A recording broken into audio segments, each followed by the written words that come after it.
Wrath of Rakshasa is the new for 2025 dive coaster at Six Flags Great America. For what it is, this is a really great ride. It fits the lineup and is overall a pretty solid coaster. So in today's video, I'll be analyzing the experience, and at the end, I'll give it a score from 1 to 10. Before we begin, please consider subscribing because the YouTube algorithm really seems to hate me and every subscriber counts. Anyways, I'm gonna start this review by talking about the theming. Now, I'll be honest, it's nothing special, but for a Six Flags park, it's solid. The idea is that there's a traveling show called The Wrath of Rakshasa, in which you learn about this mythical beast. Well, you end up encountering this beast and feeling its wrath. There are some fun posters and props in the queue line, but don't expect anything past that. Once you make it through said queue line, you'll find this ride's trains. They're the new gen drive coaster trains with 7 rows of 3 for a total of 21 riders. These trains also have vest restraints, which are super restricting during the ride, and honestly one of my biggest pet peeves with any dive coaster, including this one. Once you actually board the ride, you take a turn to the right before climbing up a surprisingly fast chain lift. From here, you have a slight turn to the right, giving solid views of the park before you hit the ride's signature holding brake. For me,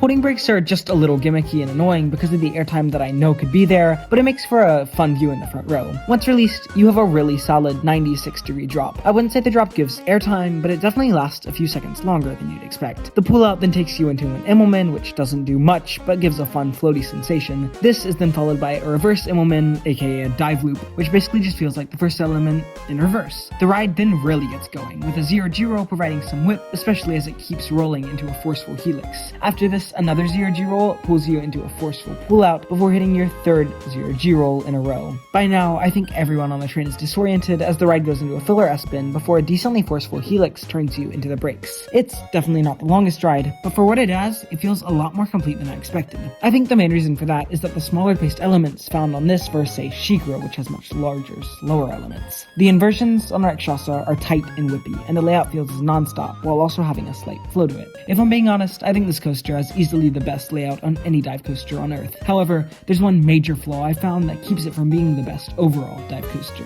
and that is the rattle. Now, maybe I'm the weakest person in the world, that's probably it, but I definitely noticed a significant shake on this ride, even more than dive coasters 30 feet taller and 19 years older. It's weird. It feels like almost the wheels on this ride don't fit the track. It's definitely more noticeable near the edge, but if I'm being honest, everywhere on the coaster just has a slight off-putting shake. Now, to wrap things up, I need to go back to all of the great things I've mentioned about this ride. Don't let a little rattle make you think I don't like it. Wrath of Rakshasa was a great addition to Six Flags Great America, and a great step forward in B&M dive coasters, assuming they can get that rattle figured out for future editions. So, for a final score, I'm gonna give Wrath of Rakshasa an 8 out of 10. Could it be better? Yeah, but is it one heck of a ride?